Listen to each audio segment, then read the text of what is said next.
Hi, I'm Pierre Pfister, and today I'm going to talk to you about Analog Lab 4 with this in-depth tour of Analog Lab 4.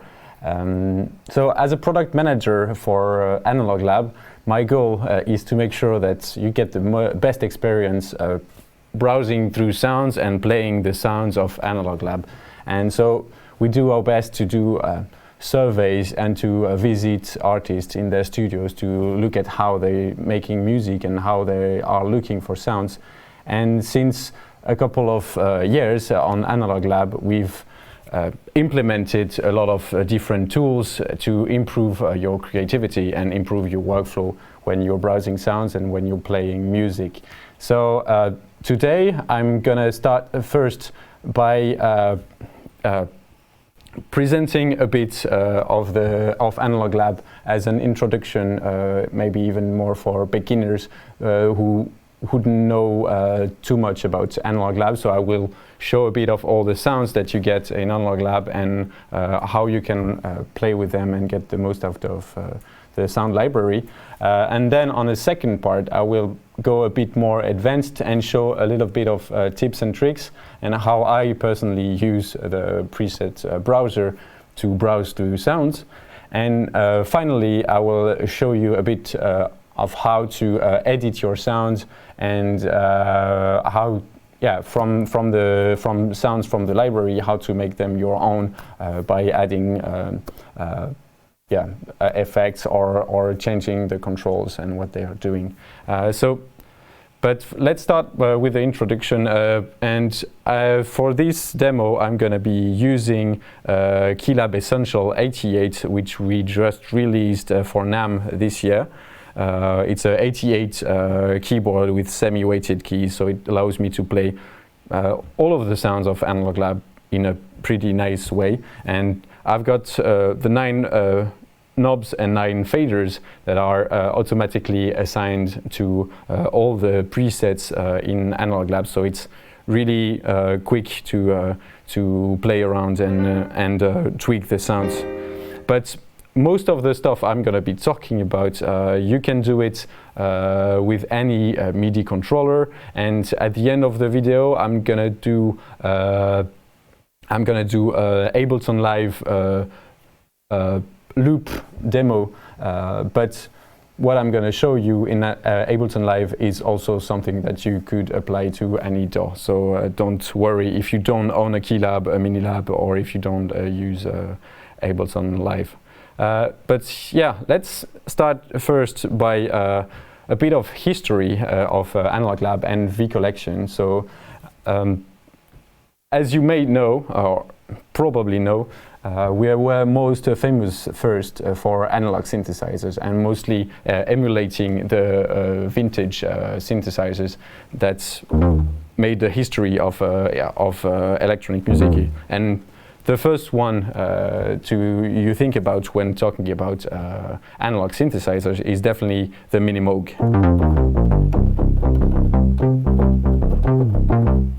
And as I said,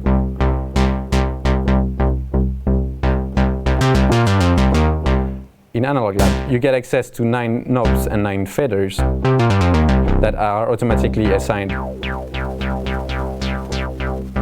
to some parameters of the original instruments. And for example, I have the cutoff and the resonance of the filter, and I can also change the attack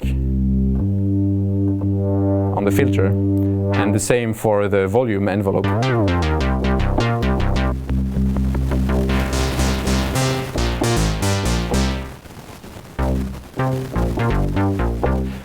So you get the bass sound. You also have lead sounds, again on the Minimoog.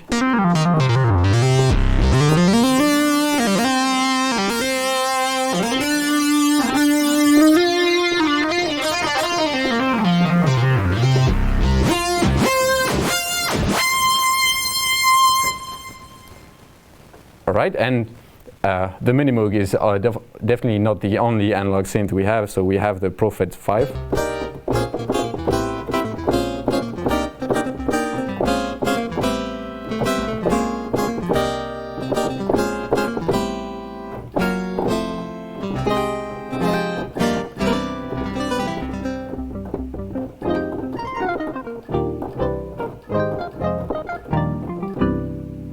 Jupiter 8.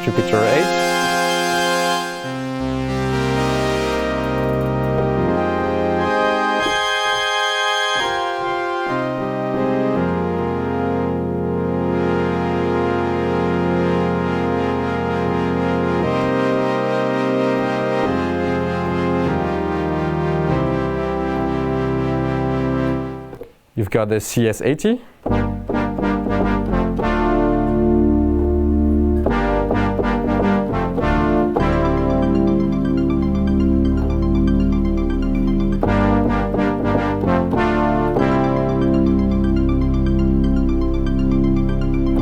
And finally, you've got one of the latest addition to V Collection and Analog Lab, the Synths.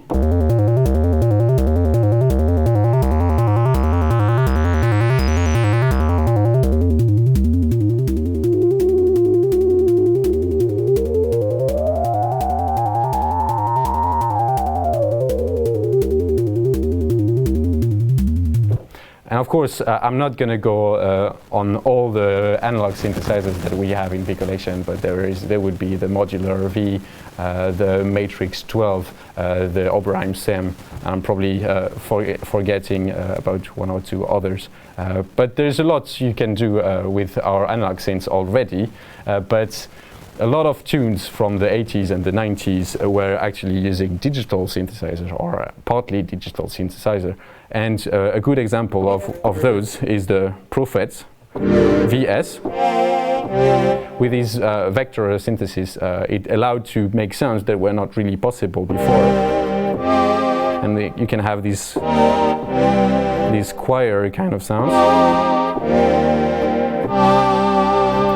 And if you go a bit further, then you have to talk about the synclavier when you talk about digital synthesizers. So the synclavier was really groundbreaking in the amount of sounds that it allowed you to do, and it's very famous for this.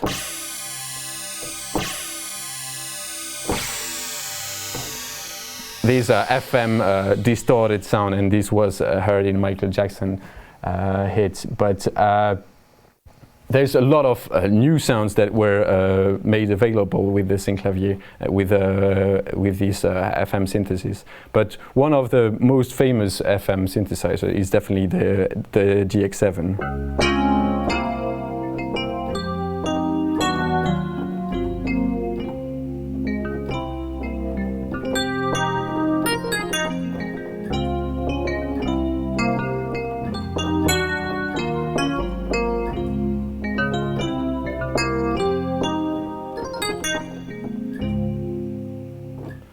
With its bell sounds, but you can also get a lot of different and more creative sounds with the GX7. It's a really huge product, the GX7. And there's his little cousin, the Casio CZ.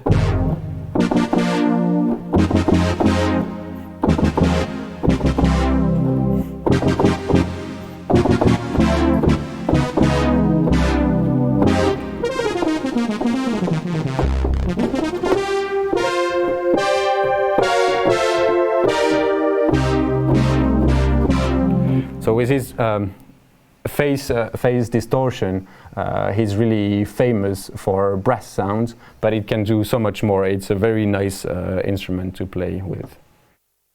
But we didn't stop just to digital synthesizers, and we really wanted to fulfill the real keyboard player with all the sounds he would ever need to play. Either in a band or just to record in the studio. So we wanted also to provide the best possible pianos and electric pianos. And that started 7 years ago with one of the first physical model for a Wurlitzer. So what's so special about physical modeling is that compared to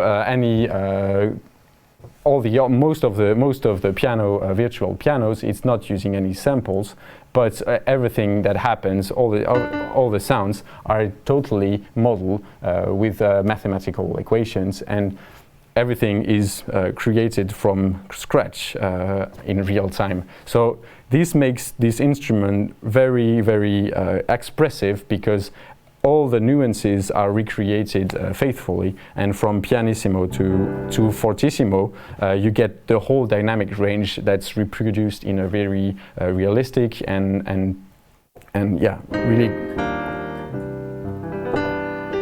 accurate way.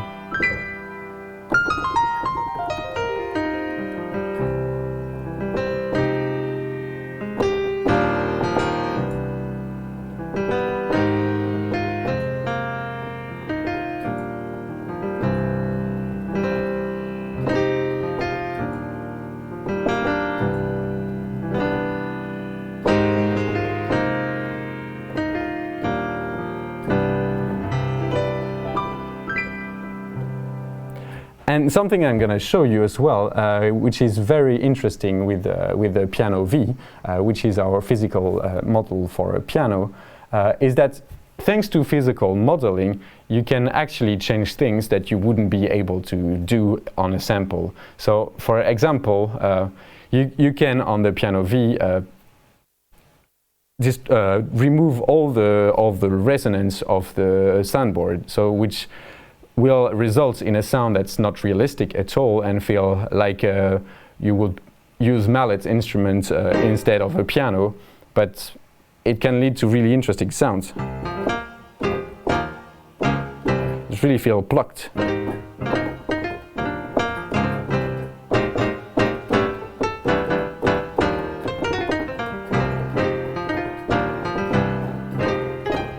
Another thing that's really interesting to tweak is the hardness of the hammers. So the hammers that are hitting the string can be either very soft or very hard, and when you make them very soft, it sounds like there is some rubber or some even more felt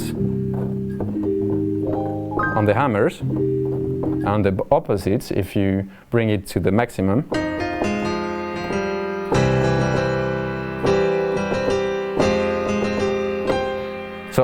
it gets really metallic, and this is probably a bit too harsh, but it shows you the whole dynamic range and the whole differences that you can make by tweaking this physical model. And we've used this physical model to create pianos that don't exist and will never probably exist, and the plucked grunt is a good example of that.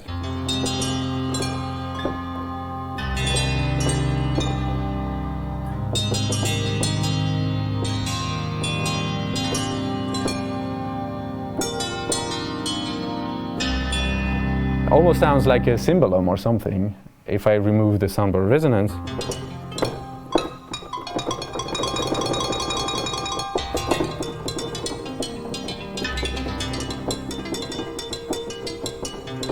Very interesting sound. It doesn't sound like a piano, but I can assure you when you're playing it, it just feels like you're playing a piano. It just doesn't sound like it. And then, yeah, we have one of the most iconic electric pianos of all time, the Rhodes.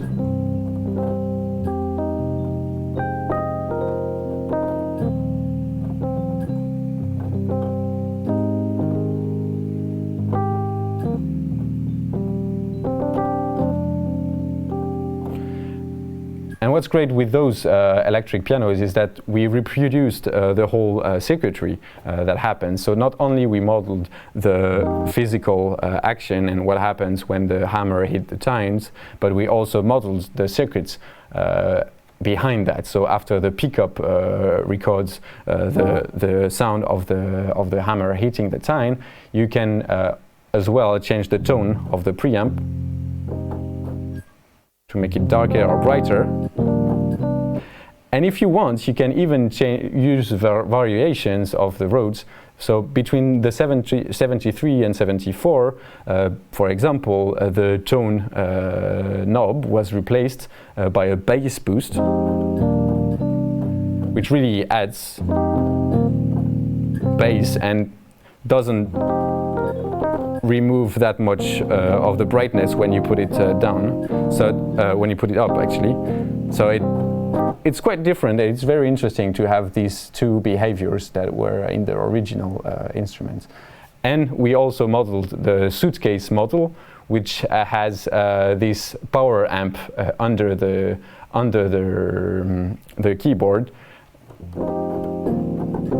and a different preamp circuit as well. So you can select both the treble and the bass for this. Then we have the Wurlitzer.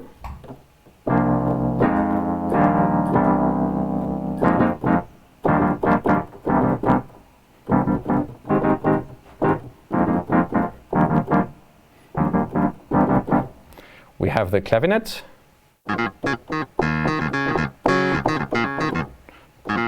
And I can add a bit of wah-wah. Yep.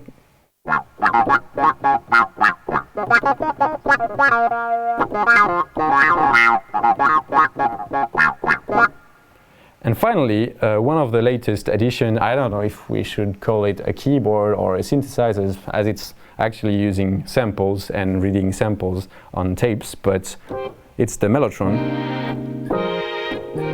one of the most iconic sound from the 60s. Here it's layered with a Rhodes, but you can still hear the strings.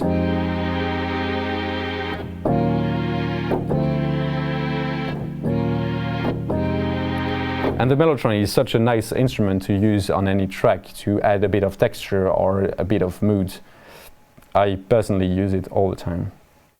And finally, we are doing also organs, starting by the Vox and the Farfisa combo organs.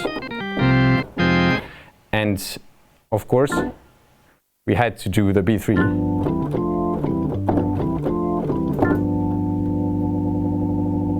And the Leslie.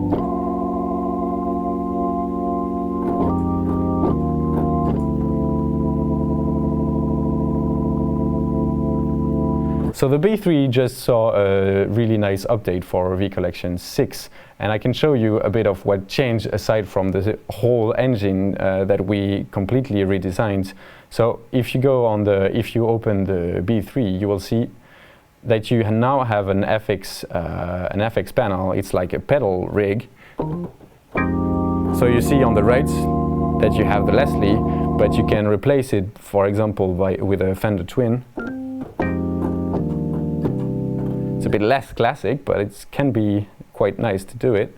And then you can add a chorus, for example.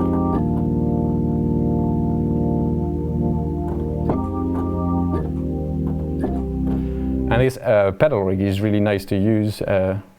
You can do a lot of things with it.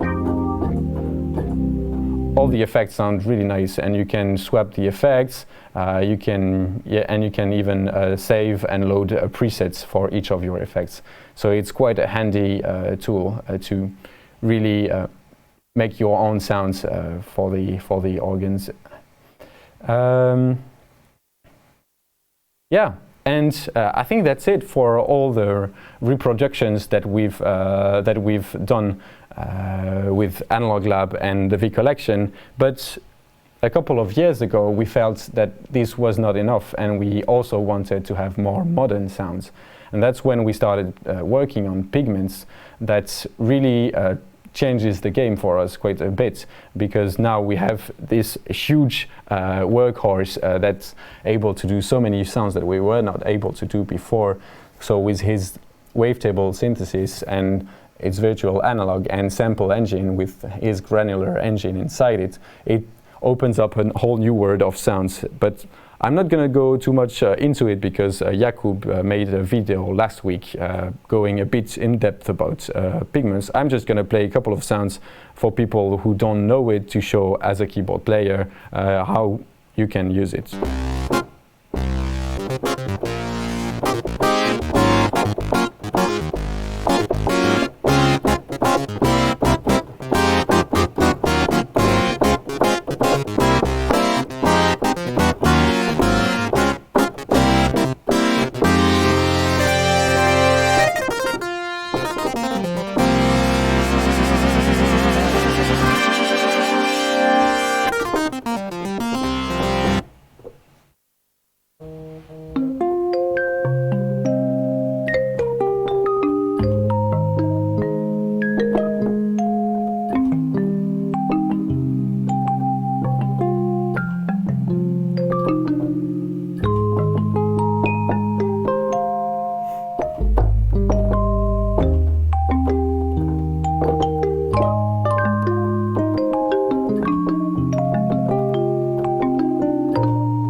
Right, I think that's it for the sound of Analog Lab. I think you've got a good understanding, even for people that didn't know Analog Lab, of all the sounds that are in it, and hopefully even for people that knew it, you might have discovered sounds that you didn't hear before.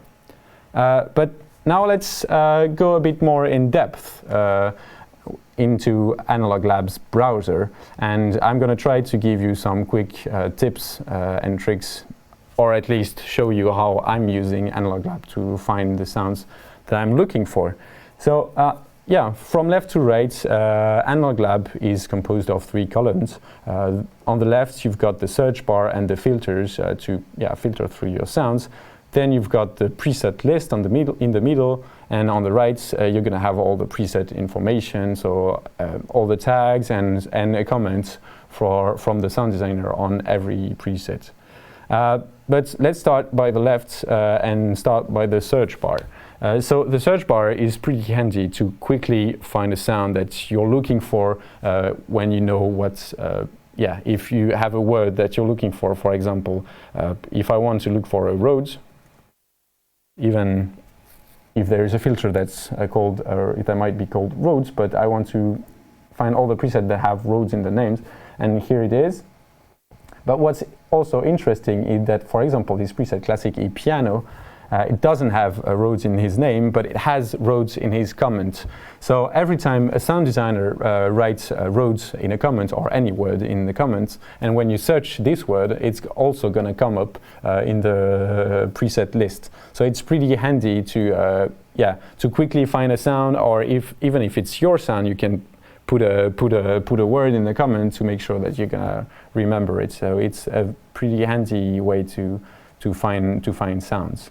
But another way to use this search bar is, for example, if I press Command F or Control F, no matter what I was doing, it's gonna focus on the search bar, and I can write, for example, Daft, because I want to get some sounds of Daft Punk. So maybe in the preset list there I have some presets that have Daft in it, but also I can see that I can use the filter Daft Tribute, which is a bank that I previously downloaded from this preset store. So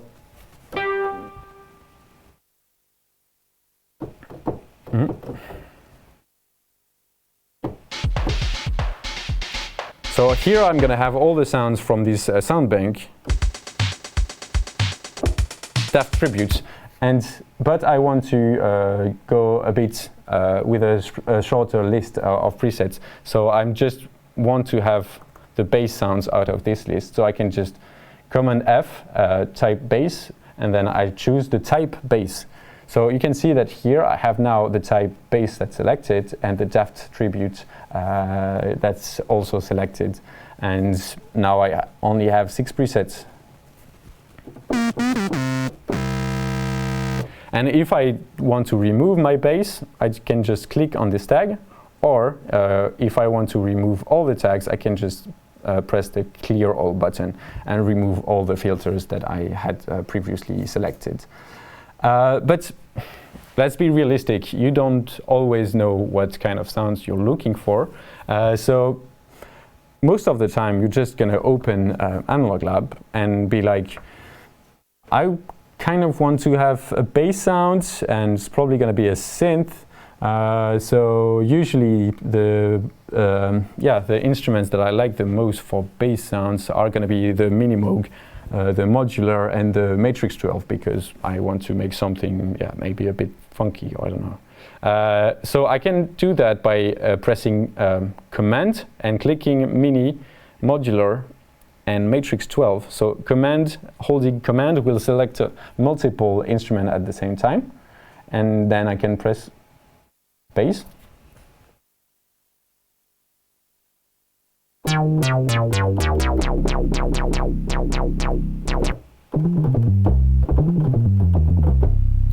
So here I got already a good selection. I have 226 presets, but I want to filter it even more, and I'm just gonna be looking for funky sound. Funky, yeah, it's here. So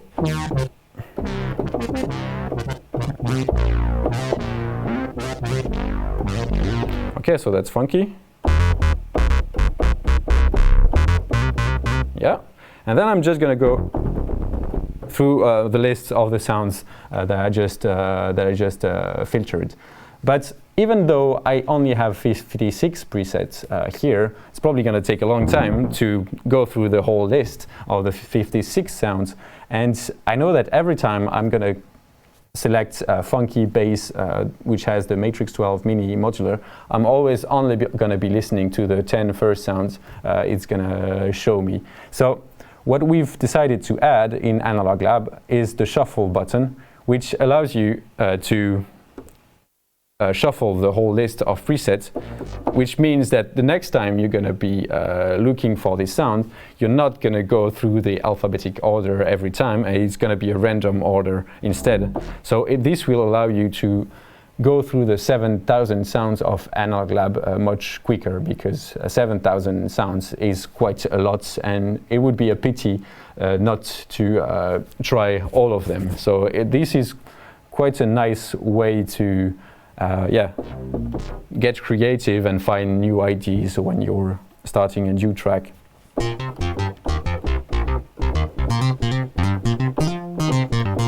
And if you find a sound that you like, but think maybe there's something close to it that would be a bit better, and that's where the recommendation makes the most sense. So recommendations are based on an artificial intelligence model that we trained to recognize a lot of similarities in how the preset sounds, and it's a really powerful tool to get out of the words and not searching using words like bass or using the instrument, but instead searching with the ear and trying new sounds and then going from there. So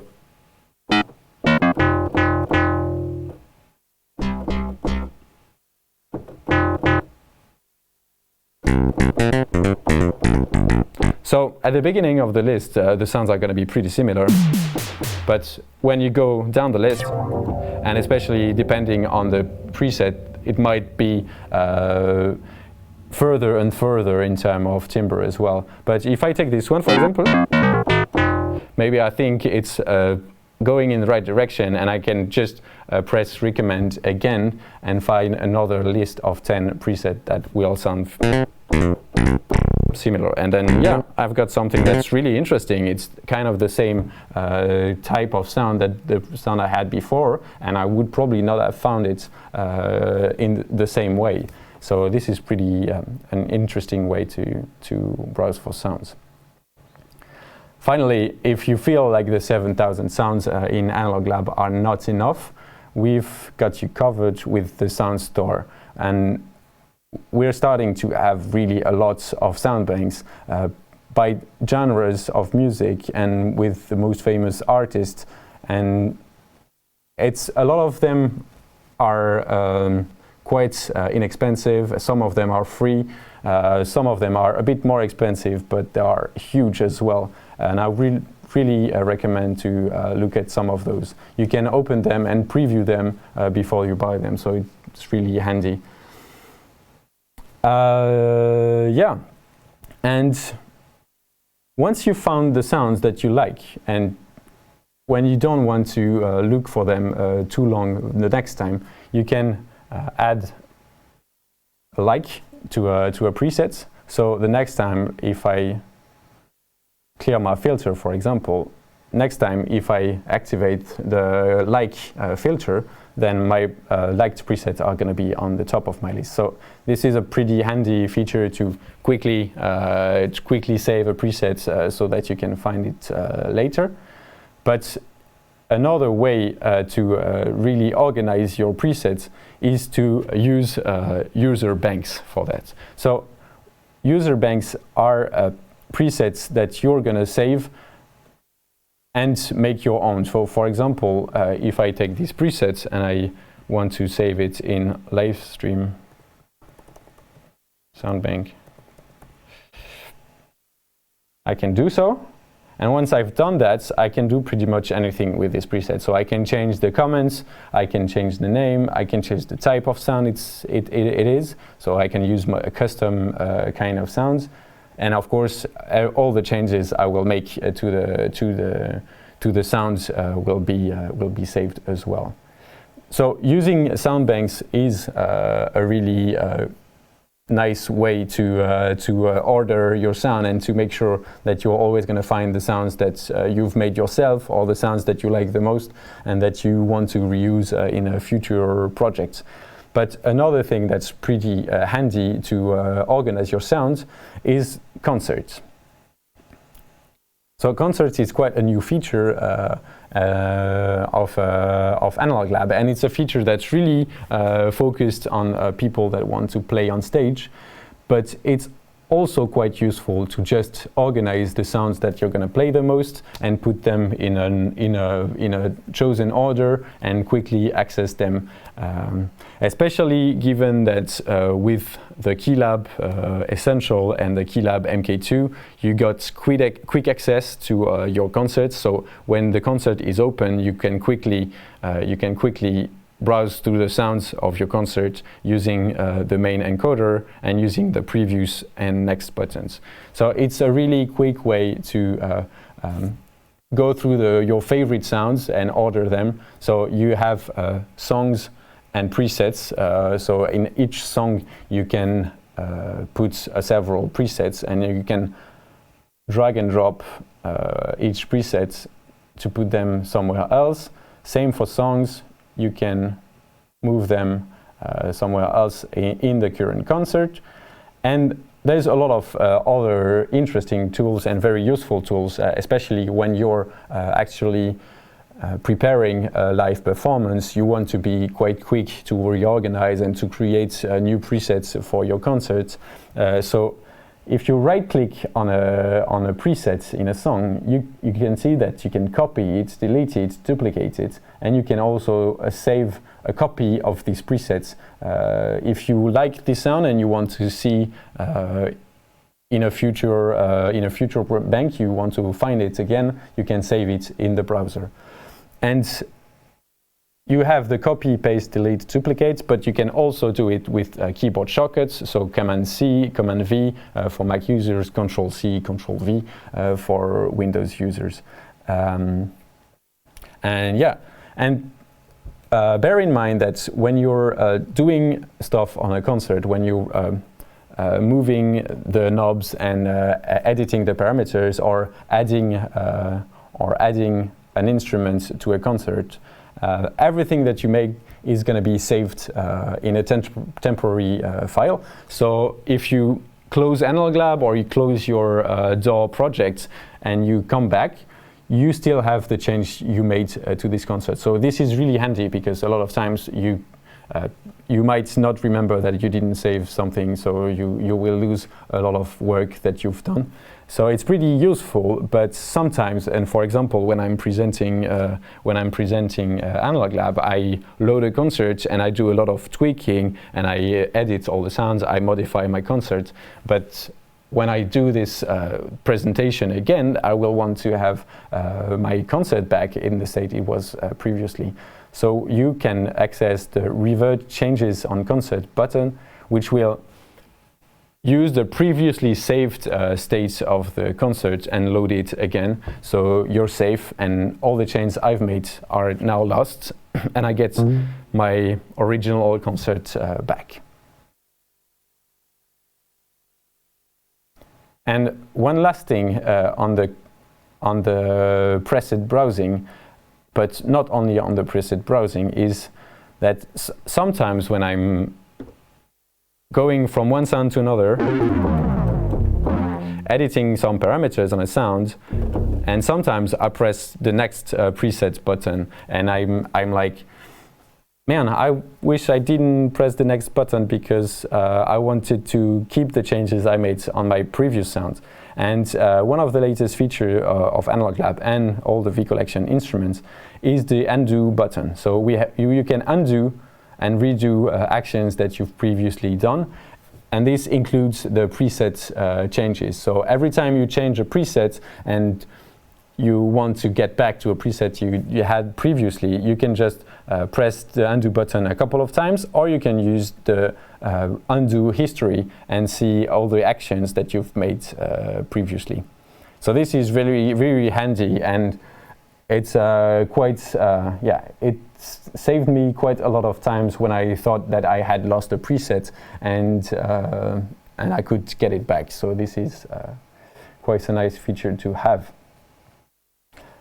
And I think that's it for most of the tips on preset browsing and how I am browsing my presets. But I wanted to show you a bit more in depth as well how to edit your sound. So for this, I'm gonna take a Wurlitzer sound, simple.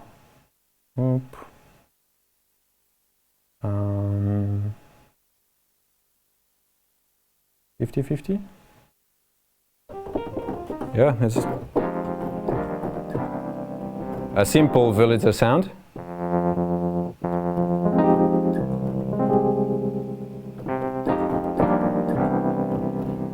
And I want to add effects to this Wurlitzer. So I can open the mixer by pressing the Add Effects button. And here you can see a real mixer. So in this mixer you have 2 return tracks, which each has 2 effect slots. And then you get access to a master channel, again with 2 effect slots. So for example, I can add a delay.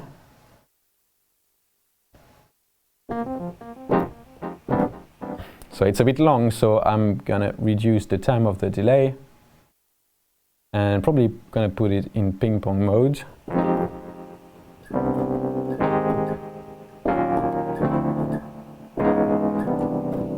I also want to add a reverb to it.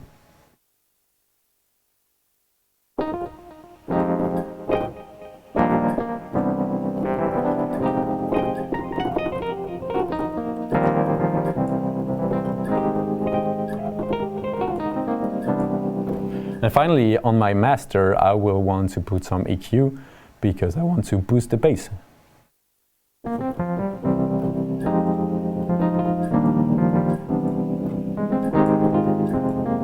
So it's already quite a powerful effect rig because, yeah, you can do quite a lot already with that. But what you can also do on a sound is, for example, I want to layer my Wurlitzer with another sound. For example, I would like to put a grand piano on top of my Wurlitzer. So I can do so by dragging a preset from the preset list right next to the Wurlitzer. It's a bit loud.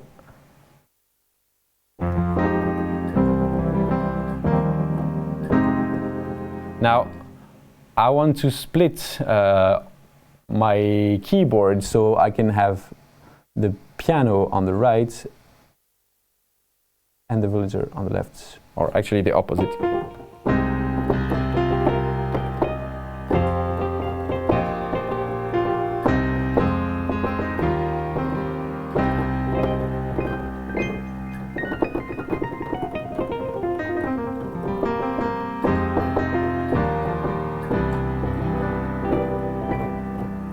I'm not totally happy about my piano sounds, so I'm gonna put back in layers because it's gonna be easier to listen to both of them. And I want to change my piano to something else. So what you can do is select the piano, and here you will see that in green we have highlighted the piano and the browser filter. So this means that you're currently replacing the piano. So for example, I can just click on Glass Piano FM.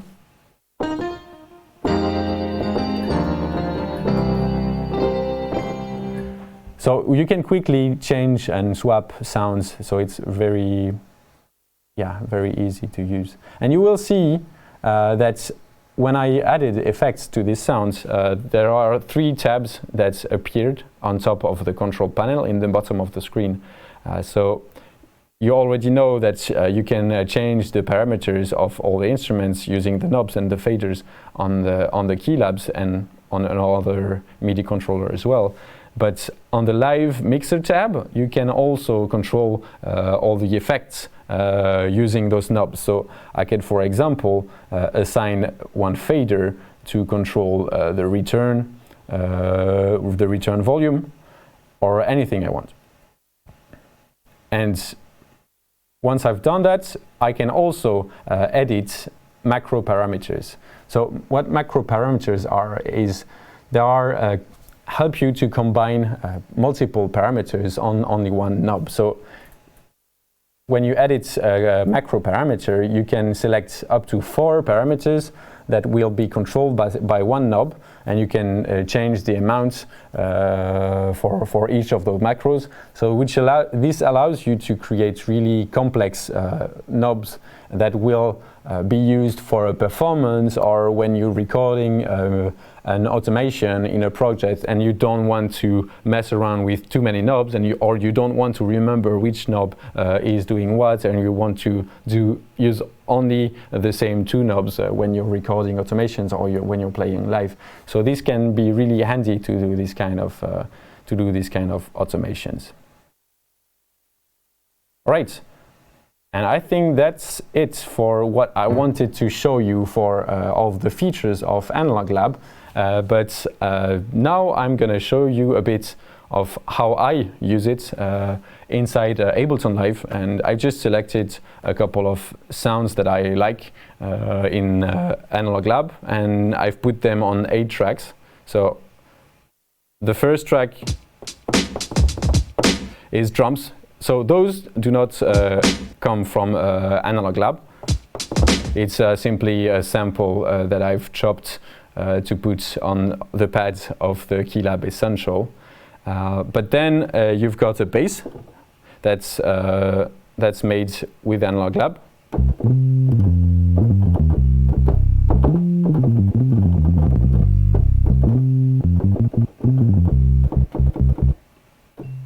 Then there is a Rhodes.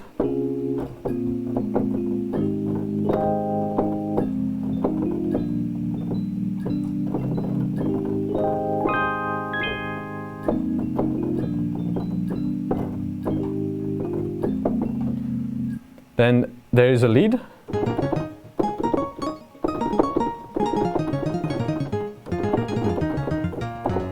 So this lead is made out of 3 Analog Lab instruments that I've layered on top of each other. So there's a piano that you can hear more clearly in the bottom. And then there are 2 Oberheim SEM patches, which are more bell-like. And it makes a pretty nice and wide sound for a lead. Then I've got some arpeggios on the SEM.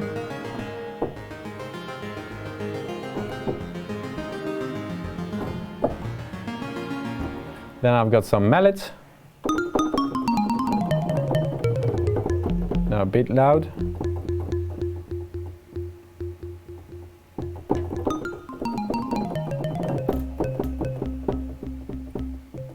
And finally, I've got a lead sound.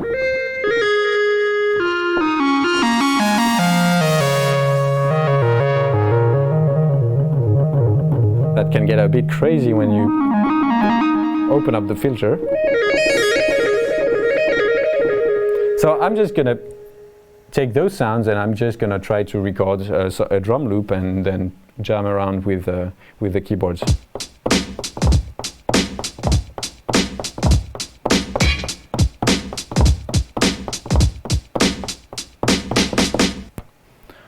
So I can take this.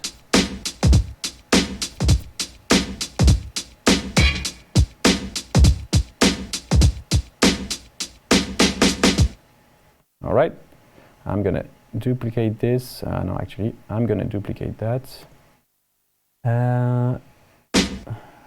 Remove that. Let's listen to it.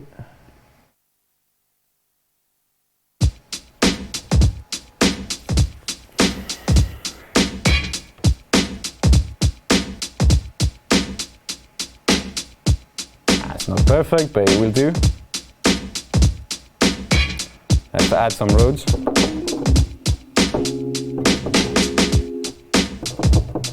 I'm gonna make it a bit louder, or maybe the drums a bit softer.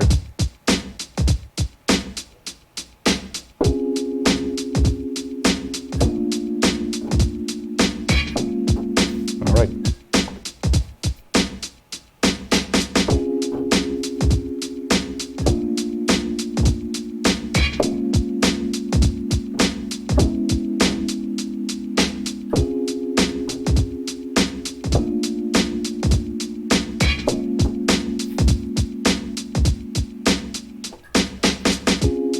Bass.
All right, I think that's it, and yeah, thanks for watching this demo. And now I'm gonna try to answer your questions. Hopefully, you've got some interesting ones. So, integration on the older Keylab MK1. So I guess it's how well does the Keylab MK1 integrate with Analog Lab 4?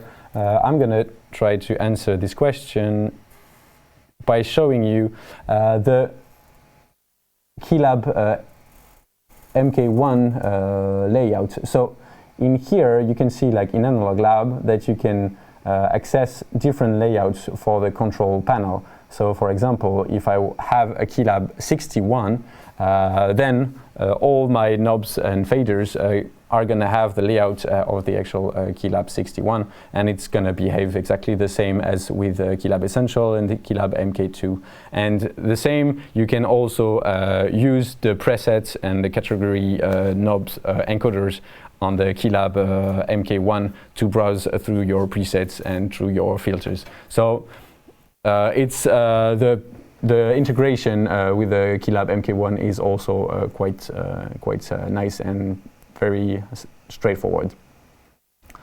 How about the mapping integration with non-Arturia keyboards? Interesting. So it's pretty much the same, but you're not gonna get as far. So you've got the generic MIDI controller layout, which allows you to map any MIDI controller basically to those knobs and faders of the control panel. So by going in these MIDI assign modes, you can configure your MIDI controller to have those fixed those fixed knobs. So once you've done that, and you only need to do it once, you will almost get the same experience than using Keylab Essential or Keylab MK2, but the browsing through the presets is not going to be as optimal, and sometimes the layout is not going to be as good. So at least there is less work to do using the Keylab MK2 and the Keylab Essential, but you should be able to find solutions with any MIDI controller as well. Can you add presets from SysX files? It really depends. So for the DX7, and I think it's the only one. I think only the DX7 has SysX preset compatibility. But right now in Analog Lab, you cannot directly import those SysX files, and you would need to open the DX7. So if you don't own the DX7, you won't be able to load a SysX file. Can you please show us some 80s typical synth sound? Okay.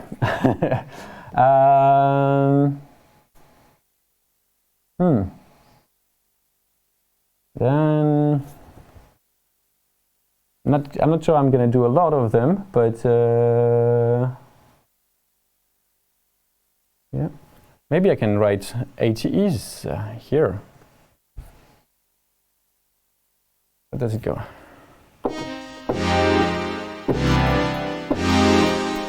80s.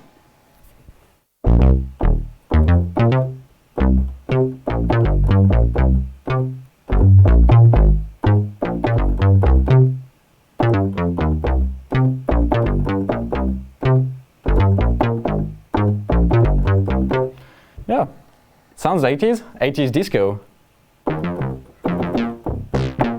Oh, it's a sequence.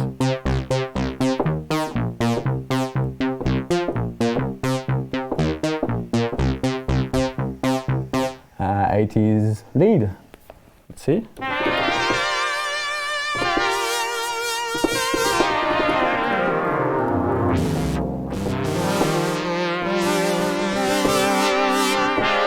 So I think that it's a good example of just using the search bar to write 80s and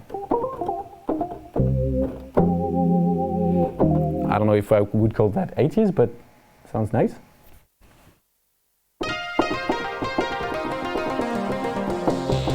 That definitely sounds 80s. I think that's enough. Is it possible to filter out any synth, style, banks, etc.? Filter out, so to remove, so right now it's not possible to exclude filter from the search. So you would have to select manually all the synths that you actually want to listen to. But it's an interesting feature that might happen in the future. Yeah. When you amend the preset and save it into your Soundbank, is the original preserved? Oh yeah, so all the factory presets are gonna stay here no matter what you do. So every time you save a factory preset as a user preset, you're gonna keep the factory presets because we want to make sure that the factory presets are always here because we constantly update the factory presets to improve them and make sure that the best they could be. So we want people to still have a chance to listen to them again in the future, even though they changed it as user presets. Can you MIDI map the undo button? Good question, and you cannot. I believe MIDI map the undo button, but it's definitely a good feature request and it might happen in the future. Please can you give us some tips for using smaller keyboards, AG MinLab, MK2, especially when doing split keyboards? Tips. I don't know if I have tips. I would say my tips on a smaller keyboard is to make a good use of the octave minus and octave plus buttons, which allow you to, even if when you have only 2 octaves to play on, then you can quickly go from one octave to another, and that would be a way to use the splits. Other than that, I don't have any other tips specific to smaller keyboards. Any ARP function? So there are arpeggiators in most of the synthesizers, but there is no built-in ARP in Analog Lab. No. Now in the keyboard settings in multi-mode, I can make MIDI routing of instruments, channel 1, channel 2. Yeah. Is it possible to add audio routing? So right now, the Analog Lab is only stereo, and you cannot choose different channels for each track. So I'm not sure if I'm answering the question, but I would say no then. Can you show the stage mode again? Yes, stage mode. So the stage mode, I haven't showed it, I should have. So when you're playing a concert, then you can go on stage and and when you're actually doing a concert, then you're not bothered with all the useless information of the browser because you just want to select the next sounds and quickly play them. So we've got this cleaned out view that only displays the useful information when you're playing live. It's really nice. As well, the knobs are a bit bigger and you see the text a bit better. I own the entire V Collection 7. Is there any advantage to using V Collection rather than Analog Lab? I'm not sure if I understand the question. So the good thing using Analog Lab instead of the individual instruments is that when you browse for a bass sound, then you're going to have all the bass sounds of a collection. And if you want, if you open the bass sound, then you can still open the Minimoog, but you don't have to decide beforehand what instruments you're going to use. So that's a good advantage of using Analog Lab. A drawback of Analog Lab would be that then you would need to open this, and also that the all the parameters of the Minimoog are not automatically displayed as automatable parameters in the DAW. So if you make a lot of automations and you don't want to go through those 9 knobs and faders that are in the control panel, you might prefer actually to use the individual instruments, because Analog Lab doesn't have the whole list of all the automatable parameters of all the instruments, because it would be too big. Is it possible to edit on the virtual original instruments the purchased presets or not? I mean, could we edit these presets directly on the virtual Arturia synth instead of Analog Lab 4, or are they protected for edition on virtual synths? So I don't know if I've mentioned it, but if you don't own the individual instruments, so if I don't own the Minimoog, I'm not going to be able to open the Minimoog inside Analog Lab. So I'm not going to be able to change the presets. I'm not sure I get the question, but oh, the Soundbanks so the Soundbanks are shared between the individual instruments and Analog Lab. So every change you make on a preset in Analog Lab will be also on the original, on the individual instruments, I think. If they buy a preset banks and they open it up in the individual software. Oh yeah. Oh, okay. Is that it? Maybe. I'm not sure it's that, but if you buy a Soundbank in the Sound Store, you're going to be able to open it in the individual instruments as well. Yeah. So the store is only in Analog Lab, but all the presets you download in Analog Lab are available in the individual instruments. What about NI integration? So I suppose it's NKS. Analog Lab is not meant to be NKS compatible right now, but it might come in the future. I can't really say much more about that. Can you layer more than 2 sounds in Analog Lab? I think you said you used 3 sounds in the lead. Yes, I used 3 sounds, but it was layers made in Ableton Live, not inside Analog Lab. So no, you can only layer 2 sounds at the same time, or actually 2 V-collection instruments, because if you think about it, in the individual instruments, you can already layer more sounds in some of them. In the CMI, for example, you can layer more sounds, but in Analog Lab you can only layer 2 V-collection instruments at the same time. Will you add chords, scales to Analog Lab in the future? Maybe. I can't really say much about this, but it's definitely something that would be interesting. How about adding a second page of mapped knobs on the lower controller layouts, like a VST with 20 instead of 10 mapped controls? Yeah,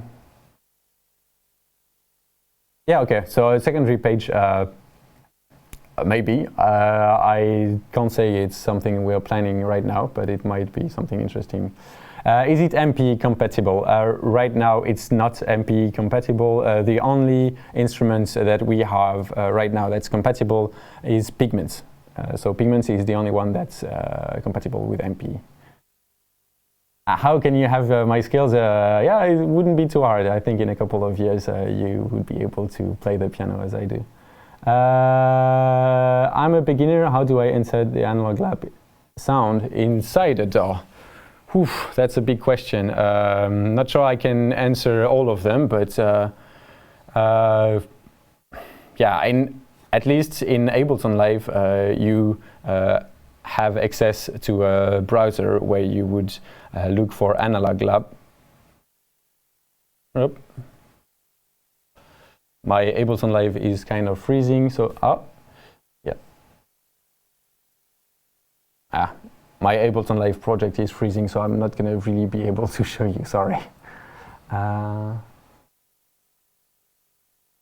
next question. How do you use the functionality of the Keylab in Ableton? Okay. Okay, yeah, that's, I can try to show you a bit of that. Looks like my Ableton project is a bit Yeah, I removed the sound, that's why. Yep. So the Keylab Essential allows you to control your DAW. I actually don't know if I've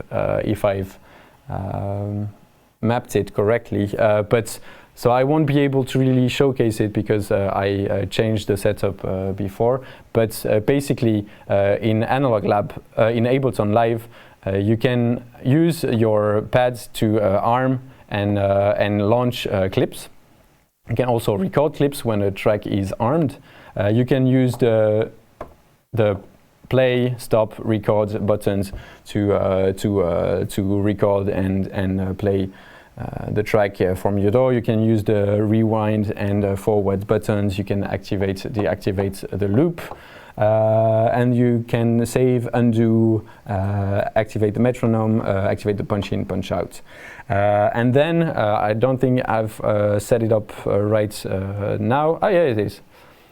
So you can use the faders to control, so you see the first tracks, so I can control the volumes of your 8 first tracks, and then you've got access to the master fader as well. And then if you had more tracks, you can also use the buttons just next to the faders. So if you see next and previews, this allows you to shift by 1 or to shift by 8 what those faders and knobs are going to be controlling. I think that's mostly it.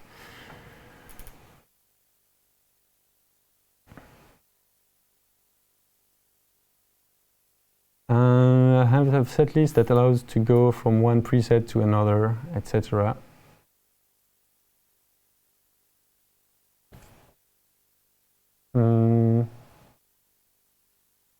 I'm not sure I understand the question, but I think I actually kind of showed it, but maybe not enough.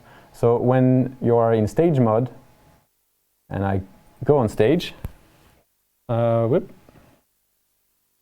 so when I'm using my Keylab, I can press next to go to the next sound.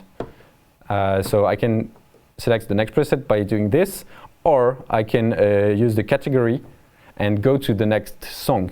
So there is 2 ways you can actually browse during a performance. So you can either select the next preset or you can select the next song. So it's actually pretty handy. How to sync lock between my hardware sequencer and Analog Lab. This is a big question, and I'm not gonna be able to answer it in a global way.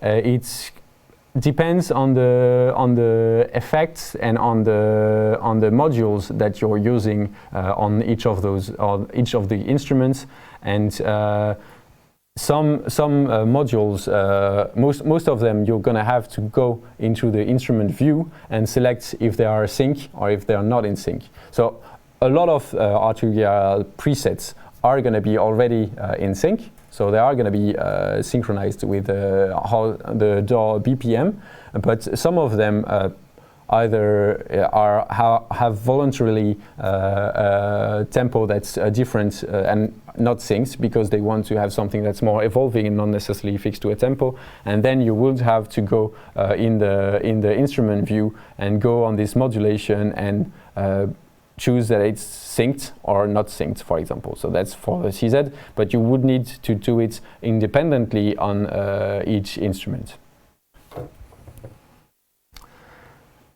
Layer instrument with Analog Lab or open several instances of Analog Lab in my DAW. I'm going to read the question again. If I need to optimize CPU, is it better to layer instruments within Analog Lab or open several instances in Analog Lab in my DAW?